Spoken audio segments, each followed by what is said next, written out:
didengar juga enggak, kadang dititip di sapap. Ada tuh satpam musika, gue masih ingat orangnya, gue pernah itu karena disampaikan gitu ya. Itu beda. Nah kalau sampai di titik tiba-tiba belum yang faktor-faktor banyak calo ya, zaman dulu tuh banyak banget yang lo titip lewat gue deh, nanti gue kenalin, gue masukin ke label, pakai duitnya segala macam. Itu banyak. Nah itu proses banyak sampai ke titik dimana tiba-tiba bisa di-sign kontrak. Itu tuh baru desain ya, padahal baru desain kontrak, demonya didengerin, mereka suka desain kontrak. Itu rasanya udah ke langit ketujuh. Iya. Karena strugglingnya beda. Rekaman itu hanya ada di studio rekaman gede yang mixernya XXL dari ujung sini sampai ujung situ gitu. Era digital itu emang kemenangan bagi sosialis. Rebut alat produksi gitu kan. Seluruh musisi punya lagu sendiri, bisa rekaman di rumah sendiri, naikin Spotify sendiri, segala macam ya. Iya, kalau dulu kan mau rekaman, mau sound gitar, bawa ampli, geser-geser, cari miking. Intinya untuk satu album aja kita bisa makan waktu produksi sekitar 6 sampai 9 bulan. Ya, habis itu radio. Nah, radio itu sekitar 6 bulan lah baru bisa merata seluruh Indonesia. Lagu kita diputar seluruh Indonesia itu baru bisa merata 6 bulan. Kalau kita nggak kenceng-kencengin promo, nggak naik-naik gitu. Habis itu kalau di radio naik, baru naik ke TV. TV dulu nggak mau masukin talent yang minimal nggak naik di radio. Jadi radio dulu adalah raja. Nggak ngasih kontribusi buat mereka juga ya. Iya gitu. Kalau chartnya bagus, airplay-nya bagus, baru TV mau. Iya. Gitu. Habis itu ada tour. Mungkin kalau band sekarang udah nggak ada yang namanya tour 3 bulan, 4 bulan, 20 kota, 30 kota di bis gitu ya. Kalau dulu kita harus ngelakuin itu. Jadi, nah sekarang banyak tour, masih banyak, tapi mandiri, swadaya. Punya perangkat home recording di rumah, bisa main gitar, bisa bikin lagu, rekam, bikin sendiri, semua jadi plugin. Kalau follower lo bagus, hoki lo bagus, besok lo terkenal. Siap. Jadi memang karena industrinya beda, jawabannya pun beda dengan pertanyaan yang tadi. Apa sih yang lo cari dengan banyak proyek itu? Tapi balik lagi ke pertanyaan awal nih. Tadi statementnya adalah attitude atau skill. Musisi berskill pun kalau nggak ada attitude mah percuma, gitu kan? Tapi punya attitude juga nggak punya skill juga percuma. Menurut lo lebih bagus mana sebagai seorang pekarya atau menerapkan salah satu dari dua hal tadi itu? Ini yang bikin pertanyaan cerdas. Dan satu hal lagi, apakah masih relevan? Kalau zaman dulu kan, ya kan kita mesti ngemis ke label, bener nggak? Iya. Yang tadi struggling yang lo bilang itu tadi. Dan media termasuk media. Betul. Jadi kalau attitude-nya nggak bagus, tentu label enggak ambil kan gitu. Apakah itu masih relevan? Jadi pertanyaannya dua tuh. Apa yang diambil dan apakah masih relevan sekarang? Yang jelas gini, skill itu emang penunjang, pembuka pintu untuk bisa sampai ke satu titik. Tapi setelah pintunya kebuka, yang bisa membuat lo masuk dan panjang sampai hari ini, karir lo adalah attitude. Oh gitu ya. Attitude itu ada dua macam. Siap. Attitude dalam hal bagaimana lo bersosialisasi. Dan satu lagi adalah attitude itu bagaimana orang bisa mengingat lo sebagai sesuatu yang berbeda dengan yang lain. Ya, itu penting. Jadi pertanyaan ini menurut gue bagus banget karena ini tidak akan pernah ada. Gue bisa jamin tidak akan pernah ada di sekolah musik manapun, kampus manapun yang 3 huruf di titik ada di Karawaci atau di tim. Nggak ada mata pelajaran yang akan menjelaskan attitude tentang bermusik. Karena semua sekolahan pasti ngomongnya adalah soal skill. Teknis. Kalau skillnya bagus, nyanyinya bagus, lu pasti belum tentu. Attitude itu penting. Kalau kita ngomong attitude dalam hal tadi apa? Kalau kita bersosialisasi. Betul. Namanya anak band. Anak band itu kan L4 ya. Lu lagi. Iya, industri tuh gitu. Ketemunya, nih pendatang baru. Ternyata temannya temen gue. Sekali muter aja udah. Lu bikin karya bagus, nama lu bisa terkenal setengah mati, itu prosesnya susah banget. Tapi lu bikin kesalahan yang jelek, attitude lu buruk, lu pulang, sorenya udah nyebar tuh kejelekan lu tuh. GIO, antara anak band gitu ya. Besoknya udah nggak bisa naik panggung lu. Jadi naik panggung ya. Iya. Jadi jika pertanyaan adalah masih relevan atau enggak, masih relevan berarti sampai sekarang ya. Meskipun lo bisa naikin lagu lo sendiri di Spotify atau di YouTube gitu. Relevan banget karena dengan attitude baik lo dianggap. Jadi gini, kuncinya adalah jadilah orang yang asik. Jadi musisi yang asik. Kalau skill bisa dilatih. Tapi kalau attitude itu adalah karakter lo.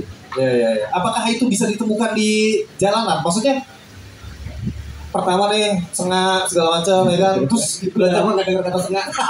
Gue tua apa berdasarkan pengalaman kok gue dapet penerimanya nggak enak ya, terus akhirnya dipelajari dan akhirnya mengubah diri itu bisa nggak sih? Atau sekali dicap jelek dia akan ditolak selamanya oleh industri?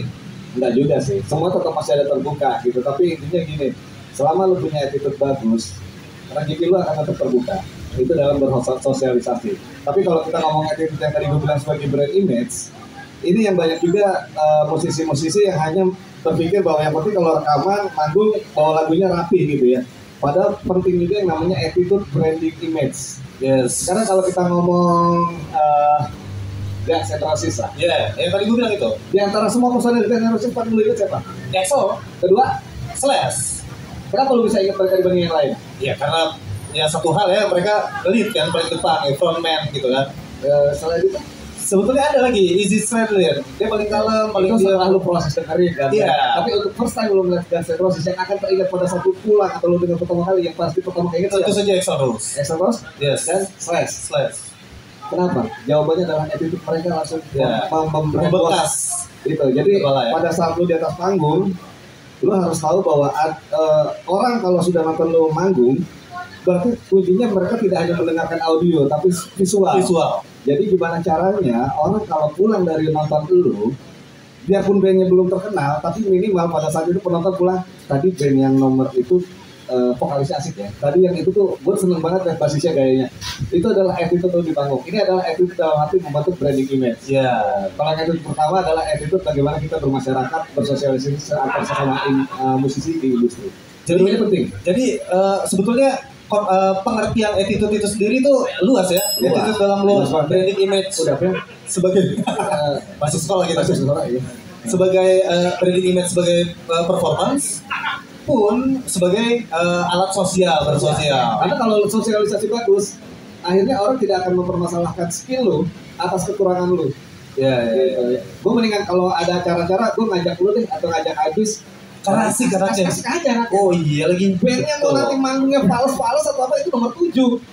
Tapi Yang penting penting asik. Lu nongkrongnya sama gue asik, gitu diajak main asik. karena balik lagi yang seperti yang lo bilang tadi, skill lo bisa diasah lah ya, bisa dicari. Tapi gitu. ada prosesnya. Berjalan Siap. waktu sering manggung segala macam dengan lihat orang juga. Oke, satu pertanyaan final nih. Menurut lo di Indonesia band yang punya attitude baik sehingga bisa bertahan di industri musik, tapi jangan diri lo sendiri ya, dan jangan elemen juga. Banyak band itu. Siapa? Kira-kira satu band aja lo sebutin dia attitude secara sosial bagus, hubungan dengan agent, hubungan dengan IO, hubungan dengan manajer bagus, hubungan dengan fans bagus, pun attitude sebagai brand image juga bagus. Silakan. Pertanyaannya berat ya. Pertanyaannya berat. Menurut gua semua band yang bisa survive di atas 5 tahun berarti mereka punya attitude sosial bersosialisasi yang baik. Itu aja. Siap. Satu lagi pertanyaan. Yang skillnya bagus tapi attitude enggak. Lo boleh sebut sebagai inisial nggak apa-apa atau lo bisa kasih kisi-kisi lah.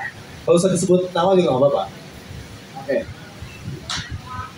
80% artis milenial. Karena etos kerjanya juga berbeda ya. Itu banyak faktor. Di manja Pertama mereka teknologi. terbentuk dengan zaman yang berbeda, generasi berbeda, prosesnya beda dengan Ya, zaman ya. dulu sehingga Tidak menghargai struggle itu tadi ya. proses dan struggle-nya berbeda gitu ya. Yes, Tapi yes. it's okay karena ini adalah sirkulasi. Nantinya Betul. akan seleksi alam sendiri. Tetap seleksi alam yang Gitu. dilakukan Karena ya. satu, gua kalau gini deh, lu ketemu musisi yang udah legend banget, ya, sama ketemu musisi milenial, pasti cara respectnya beda sebenarnya. Betul. Ya. Padahal respect itu adalah penting antar sesama orang, sesama musisi. Bagaimana kita respect terhadap musisi yang lama, musisi yang baru, atau siapapun yang belum jadi siapa-siapa. Dan respect tuh gak bisa diminta Ini ya. dong, kayak sekarang teman-teman nulis atau tadi siapa yang cewek Retira.